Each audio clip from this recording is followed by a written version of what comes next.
If you're a country that has huge debt, and we're in the trillions, and that debt is either stable or growing, in other words, it's not contracting, you're going to have the currency move lower when you compare it to other currencies. And that's what the dollar index is. Now, when you pair it against gold, gold is so much more stable than the other currencies because intrinsically there is value that countries, cultures, people have accepted for tens of thousands of years. Gold is one of those items that any civilization, or most civilizations, have agreed has intrinsic value, a lot more than, say, dirt.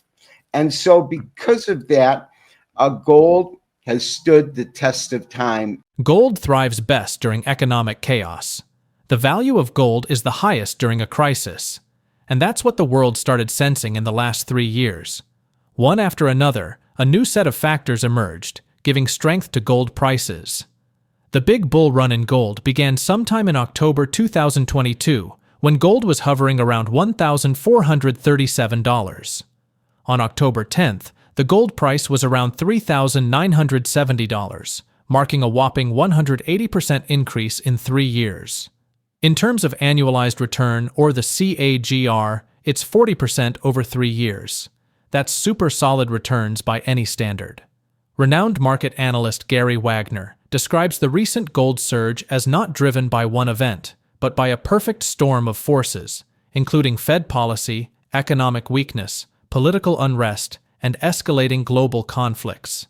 Wagner stresses that gold's rally is less about its own ascent and more about the steady decay of fiat money. As governments pile on debt and flood economies with printed currency, he explains, paper money weakens while gold preserves the value it has held for millennia. Research from the Federal Reserve Bank of Dallas indicates that the average lifespan of fiat currencies since 1700 is approximately 27 years, highlighting the relatively ephemeral nature of most monetary systems. To illustrate his point, Wagner shows that a gold coin retains significant value while the paper bill has lost nearly all of its real worth.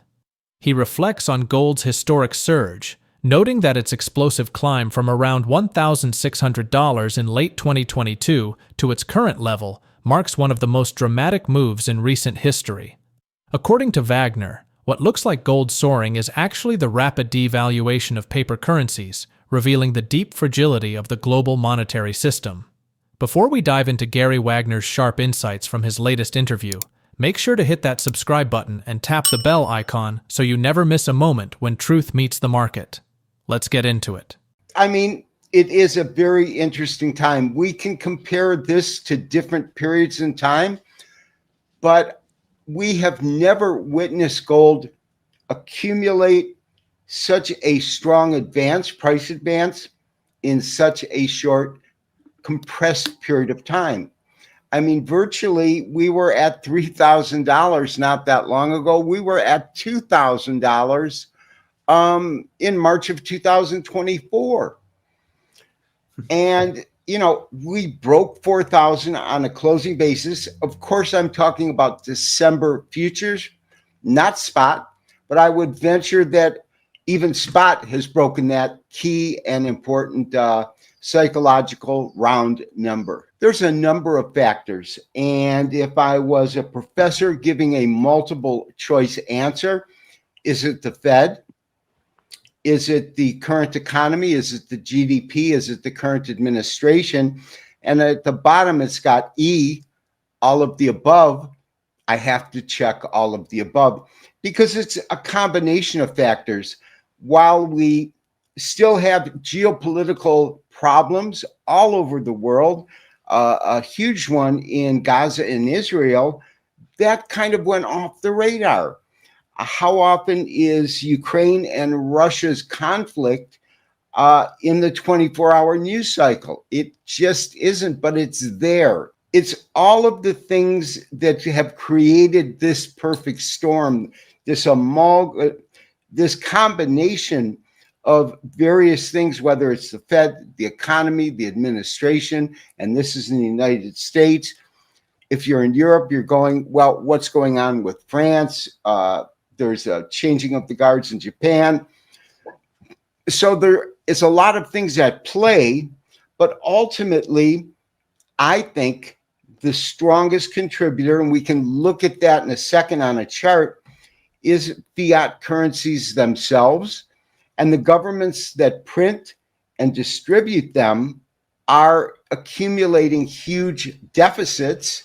And those deficits are making any given currency, whether it's euro, Swiss franc, dollar, making that a little less valuable because it is just paper. Now, it's good paper. It's got cotton in it and other things, but it is fiat. And that's the key. If you're a country that has huge debt, and we're in the trillions, and that debt is either stable or growing, in other words, it's not contracting, you're going to have the currency move lower when you compare it to other currencies. And that's what the dollar index is. Now, when you pair it against gold, gold is so much more stable than the other currencies because intrinsically there is value that countries, cultures, people have accepted for tens of thousands of years. Gold is one of those items that any civilization or most civilizations have agreed has intrinsic value, a lot more than, say, dirt. And so because of that, gold has stood the test of time. And the illustration I've used for years is if we go back to the early 1900s or 1850, and I've got a $20 coin, a gold piece, and a $20 bill, and I've got them in my hand. Back in 1850, they pretty much had the same buying power. But as a fiat currency gets devalued, what happens is gold stays flat, and it's the currency that moves around rather than it being gold that's moved from 2,000 to 3,000. It has a lot to do with the dollar moving from a much higher valuation to lower. When you look at how gold has moved, and here we're looking at a very long term, this is back to 2000, and realize that for years, and my data is going to run out before the pricing runs out. In other words, I've only got data on this till 1975. But for years, the dollar itself, as it relates to an ounce of gold, it was gold's buying power that you wanted to look at and what you could buy from an ounce of gold or a gold coin. And at one time, they were considered equal. And so we've seen it run from, the 300s in that area for many years. It was sitting at $20 for over 100 years. And so we've seen it move. And when we look at different periods of time, here is a point in which it moved from 100 up to 700. That's a huge move. But the retracement itself, I would venture to say, I could put a Fibonacci retracement up, but I would think that 50% is somewhere here. So we're probably anywhere between 60 and 70% of a retracement. In other words, the gold moves from $1 up to 700 and then comes back down to 300. So there's still a pretty big rise from 100 to 300, but you saw a pretty steep correction. And we can go through periods of time in which we've witnessed gold. One of the biggest moves, of course, was back in 2005, 6, 7, 8, and that's when we watched it move from 300. And we all remember this, at least I do. I'm sure you do. What were we doing when gold first broke above $1,800 per ounce? Well, I thought personally from 18 to 1900, it's most likely going to 2,500. And that's what a lot of analysts thought. And then we watched it get whacked back down. It basically lost almost half of the value. Here's 2000. But when we look at what's going on now, meaning the speed at which gold has accelerated from about 1,800 in October of 2023 beyond 4,000. If you were interviewing me a year ago and you asked for my forecast and I said, well, or even like 2 years ago. And I said, well, I think it's going to go to $4,000.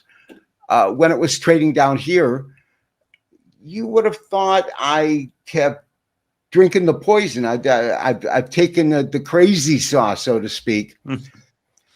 And this is one of the most dynamic, if not the most dynamic move I've ever seen, which is October 2022 at $1,600 per ounce, and it breaks above $4,000 per ounce. Nobody that I know had this on their radar in terms of what a huge move gold has, what a huge move in gold has unfolded. I get tongue-tied. My words are hard to spit out, because when you look at this, you can just tell this is not usual activity. And you don't have to be an analyst or a market technician to look at this move that occurred over a short period of time and had such a huge impact in terms of the price. And so what we're witnessing is not the incredible burst of gold, turn it upside down.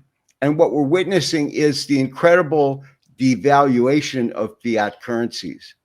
And that's what, looking at gold, moved from 1,600 in October of 2022 to above $4,000, the first time in history. Regarding the US dollar, Gary Wagner explains that its apparent strength is misleading. The DXY index only measures the dollar's performance against other weakening fiat currencies, not its actual purchasing power. He points out that after falling about 14% from its January highs, the dollar is declining faster than its peers, such as the euro and Swiss franc, highlighting that all major currencies are losing value together. The path to currency decline follows recognizable patterns throughout history. The most common catalyst is the gradual erosion of purchasing power through inflation. Since the Federal Reserve's creation in 1913, the US dollar has lost approximately 96% of its purchasing power, according to Consumer Price Index data from the Bureau of Labor Statistics. More recently, Venezuela's bolivar lost over 99% of its value between 2013 and 2020, according to International Monetary Fund data, demonstrating that currency collapses remain a contemporary phenomenon despite modern economic tools and insights. Moving forward, Wagner describes gold's meteoric rise as unprecedented, noting it has pushed prices into uncharted territory beyond traditional analysis. He admits the parabolic rally surprised most experts and says his revised forecast now sees gold surpassing $5,000 by year-end.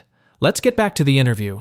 The US dollar has really nothing to do with the strength of one economy versus another. Or actually, excuse me, it does. It has relative strength when you compare it to the euro or the Swiss. But when we look at a longer-term chart, and this is a short-term chart, and if you look at this top, 109.634 back in January of this year, and at its low, the dollar came down to 96. So we've got a 14% drop in the dollar index. And the dollar index is simply an index in which they compare the unit, a US dollar, against a basket of currencies, which the euro has the greatest weight, but the Swiss franc, and I believe there's a total of 7 of them. So that's what we're looking at. This is not a chart of the buying power, but it kind of illustrates the point. Here you would figure, okay, you had a more buying power than you did when it dropped down. But it's comparing one fiat currency to a basket of other fiat currencies relative, and that's what this dollar index is showing us, that the dollar is falling quicker than the other currencies. Let's take away what we know is real-time data and look at moves in gold where it would accumulate a huge price difference of $100 per ounce of gold up to $700, then a multi-year correction beginning in, what is that, 80? Yeah. 1980 down to the beginning of the bottom at the beginning of the century, so August 2001. And then it spikes very, very hard, and you get some kind of a point in which it blows off steam, let's say. We call it a correction. And so here it peaks out at 1900. And this is the big bull run everyone remembers, middle of August, starting in 2010, really starting wherever you want to put this cursor, but topping at 1900. And then for a period of time, and I remember this quite well because this is right here, 1800 is when I thought it was going to 2500. And I couldn't have been more wrong because it bounced around between 1900 and 1500 for the longest time. And then it slowly sold off. And then this move is exceedingly strong, but it's only at 2000. We still don't have a clue. So as a market technician, when I look at gold at $2,000 an ounce and I look historically, and it's a record, all-time record high. As a market technician, I've run out of tools because my tools looking at a chart is to compare this price historically to the last time that gold had that value, 2000 an ounce. Guess what? There is no time because it's in record territory. And so then what we look at is things like momentum. How quickly did it get to 2000 and where did that rally really begin? And I'm going to say right around 1,000. So it basically doubled, but we can't compare it to anything because it's above the former all-time record high of 1800. And so as a market technician, where can I tell you it's going? I can look at fundamental data, which is what the Federal Reserve does. I can't control interest rates. They can. And ascertain a basic scenario. What if? But the basic move that we're witnessing now, if you would have asked me even 2-3 years ago, what scenario would take gold from $1,800 an ounce and cause it to break above 4,000?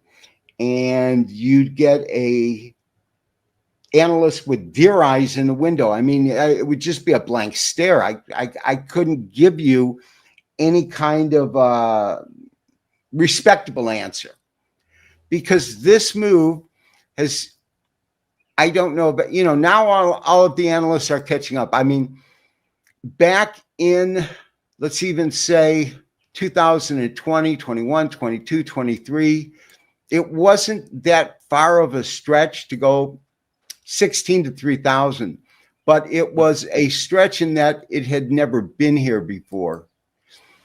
And this is as parabolic of a move as you're going to get because depending on how tight I compress the screen, we've got almost a 90-degree straight up there. I mean, you don't even the other parabolic moves, there is a tact. The angle itself is not steep like this. Basically a straight up price progression. And whenever you go to an all-time record high, if you've got nothing to compare it to, you have to turn away from the charts and look at what is that value based on. And since it's paired against the dollar, then we're comparing it against things like the US economy and things of that nature. And so it's very difficult. And I mean, when I look at, and we'll get to it in a second, but when I look at the upgraded forecast I have for year end, it's my third revision this year. I didn't come into the year going $4,000 gold. I don't know anyone that did. It caught many people by surprise, except for those crazy ones that said gold's going to $5,000, $10,000. We're going to go, right. They now have a little bit more forecasting weight than the more conservative analysts such as you or me. Before the final currency collapse, Markets often experience a melt-up phase characterized by asset prices disconnecting dramatically from underlying economic fundamentals. Historical evidence demonstrates that certain assets consistently preserve value during currency transitions. Precious metals, particularly gold and silver, have maintained purchasing power across centuries and through numerous monetary collapses. Suppose gold's surge reflects the collapse of trust in fiat money rather than simple market momentum. Could we be witnessing the early stages of a complete reset in the global monetary system? Drop your thoughts in the comment section below. If you find this video informative, don't forget to support our channel and turn on notifications to stay informed about our latest videos. See you in the following video.